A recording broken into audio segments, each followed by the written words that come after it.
Monsieur le maire, suite à notre tribune dans le bulletin municipal, les Déodaciens nous ont interpellés sur notre proposition de créer une mutuelle communale ou intercommunale. Envisagez-vous de mettre en place ce service qui serait fort utile pour de nombreux habitants?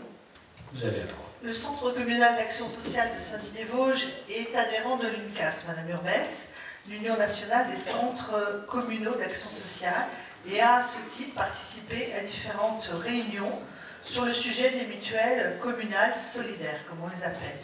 Alors, je rappellerai quand même quelques éléments. Il existe des dispositifs légaux en matière d'accès à la complémentaire santé, l'aide à la complémentaire santé, l'ACS, qui a été réformée en 2016. Ensuite, la loi ANI a rendu obligatoire la mutuelle d'entreprise depuis janvier 2016. De plus, le CCAS améliore l'accès à la complémentarité santé des habitants en incitant les usagers à souscrire à une complémentaire santé, en les aidant dans les démarches administratives lors du choix d'une complémentaire. Certains aspects juridiques des mutuelles dites communales restent très incertaines, voire risquées. Droit à la concurrence, appel à projet. Et plusieurs questions parlementaires ayant pour but de combler le vide juridique existent et demeurent en suspens.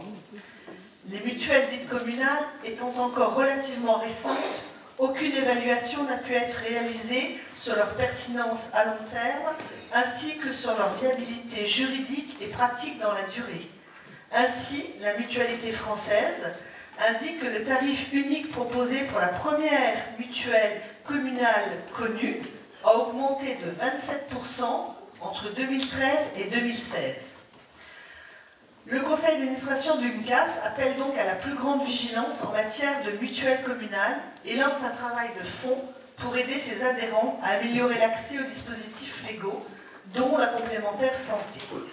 Nous sommes bien conscients des problèmes d'accès à la complémentaire santé pour les personnes qui ne peuvent pas bénéficier des aides que je vous ai expliquées plus haut, et en particulier pour certaines personnes âgées non éligibles à l'aide à la complémentaire santé, et de l'importance de ces enjeux dans le combat pour l'amélioration de l'accès aux soins, et nous allons poursuivre nos réflexions en lien avec l'UNCAS.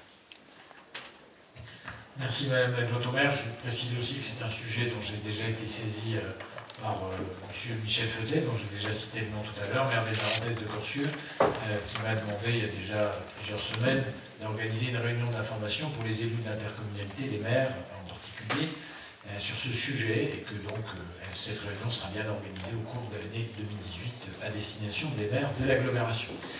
Voilà, mesdames et messieurs, l'ordre du jour étant épuisé, nous allons nous séparer pour nous retrouver au mois de janvier ou de février, je ne sais plus s'il y a une séance en janvier.